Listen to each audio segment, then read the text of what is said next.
Pokemon games sometimes have secret things within them that they don't tell you about, and I have covered some of these things in a recent video. Since the topic was a lot of fun to cover and you guys really seem to enjoy it as well, I am here to cover it again today and look at some more secret stuff in Pokemon games that the games don't tell you about.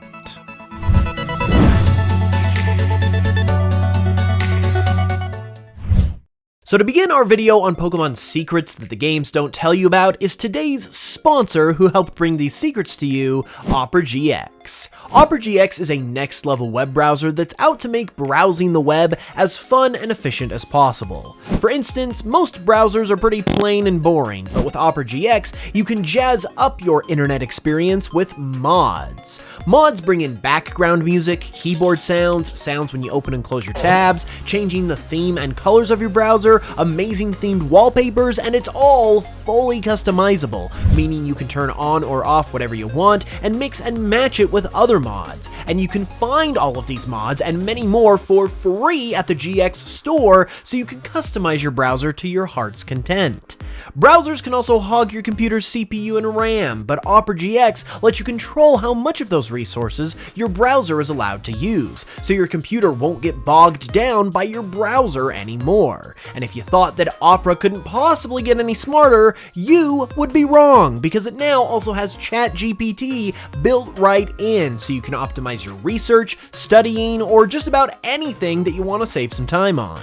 There's even features specifically for all the gamers out there, as Opera's GX Corner will keep you up to date with the best deals, the newest releases, and it even highlights games that you can play for free. Opera GX even has an import tool that will let you import all your settings from your previous browser so you can switch over totally seamlessly. And it's also compatible with every Google Chrome extension. So use my link below to download Opera GX today. It's free, it's fun, it's definitely a no-brainer, and it's certainly worth checking out. So be sure to give it a look, and a big thank you to Opera GX for sponsoring this video.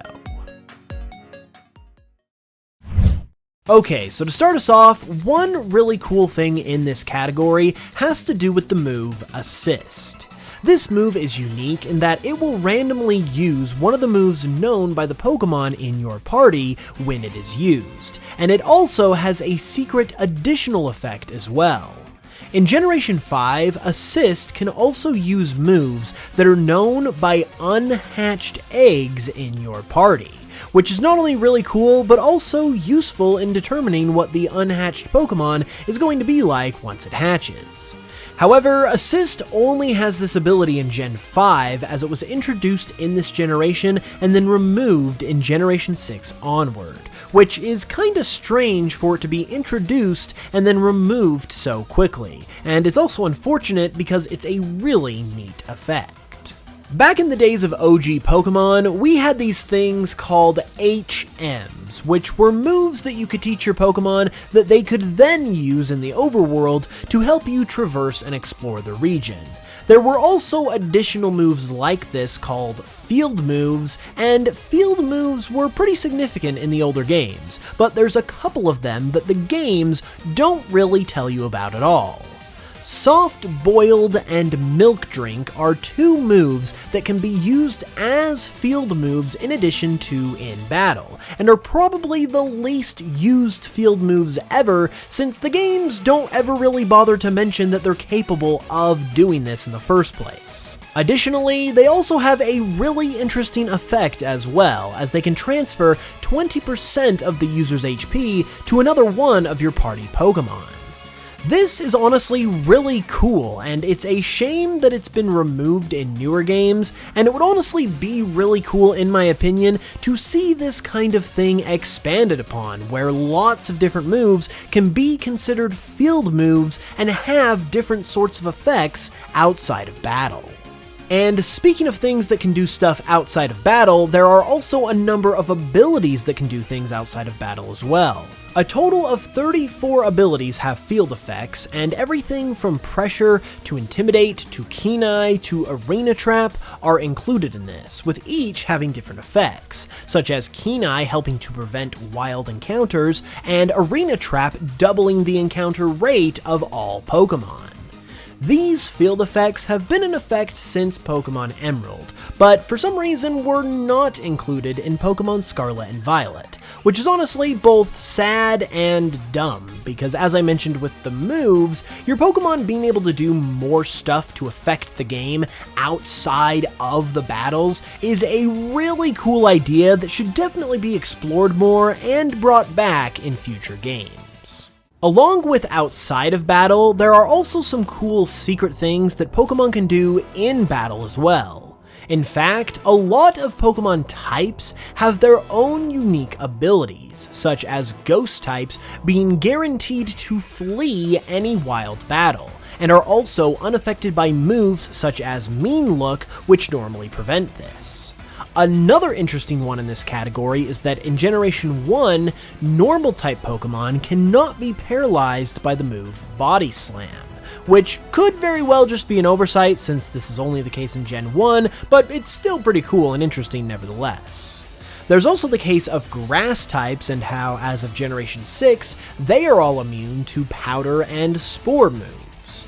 However, with this being said, not every single Pokemon type has a unique ability like this, although I think it would be really cool if they did, and it would definitely be something that would be cool to see in my opinion. If we're talking about Pokemon games though, we've naturally got to include some secret Pokemon on this list as well.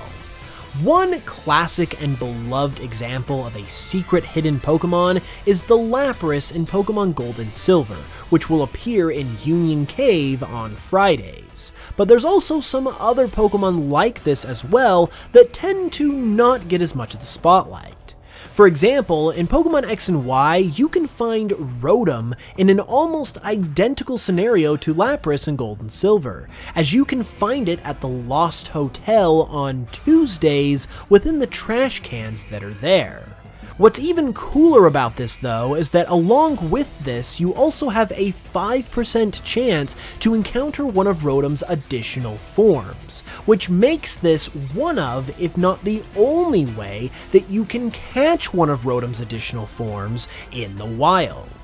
And along with Rotom, another Lapras-like special encounter occurs in Pokemon Black and White too, as there are actually multiple Pokemon in these games that you can encounter in this special kind of way. For example, you can catch a special Braviary or Mandibuzz, depending on your version of the game, with their hidden abilities on Route 4, who will appear there every Monday in Braviary's case, and every Thursday in Mandibuzz's case. On top of that, you can also find a special Jellicent, also with its hidden ability, in this same way. It'll appear at Undula Bay every Monday and Thursday once again, and once again depending on your version of the game, with the male Jellicent appearing in Black 2 and the female in White 2. Another kind of special Pokemon that are always fun to come across are gift Pokemon. Coincidentally, Lapras is also a gift Pokemon in various games as well, but its presence, once again, is a little more well known. Lapras is just kinda too popular for its own good.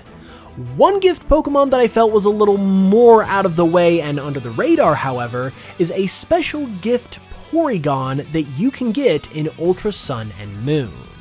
You can get this Porygon from an Aether Foundation employee at the Aether House on Ula Ula Island after completing the Team Rainbow Rocket storyline.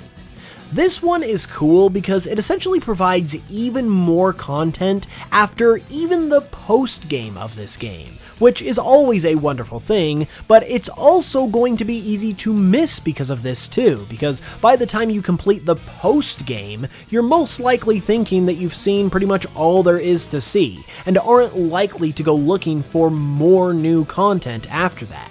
So this is probably one gift Pokemon as a result that a lot of people never picked up. Meanwhile, this next thing the games don't tell you about because it wasn't exactly intentional. Due to a glitch, in Pokemon Diamond and Pearl, Thunder and Blizzard have a 30% chance to break through Protect and Detect and hit the opponent anyway, if they are used during the Rain or Hail respectively. This one, due to being a glitch, was fixed and was not present in the games afterwards, so it's exclusive to Diamond and Pearl, but honestly, I personally feel like it makes sense as a legit feature. Maybe you could play with the odds a little bit to even it out and optimize it, but I feel like adding additional effects and variables to the battles like this would be pretty cool, so it's honestly too bad in my opinion that this was a glitch and was taken out of future games. One thing that's a little more on the obscure side of things, but is really cool, is that it is actually possible to legitimately obtain multiple legendary Pokemon at level 5.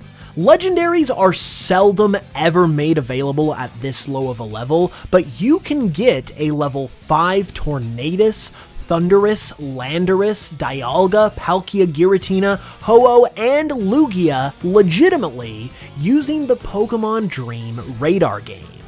These Pokemon are all available to obtain in Dream Radar and can then be transferred to Pokemon Black and White 2.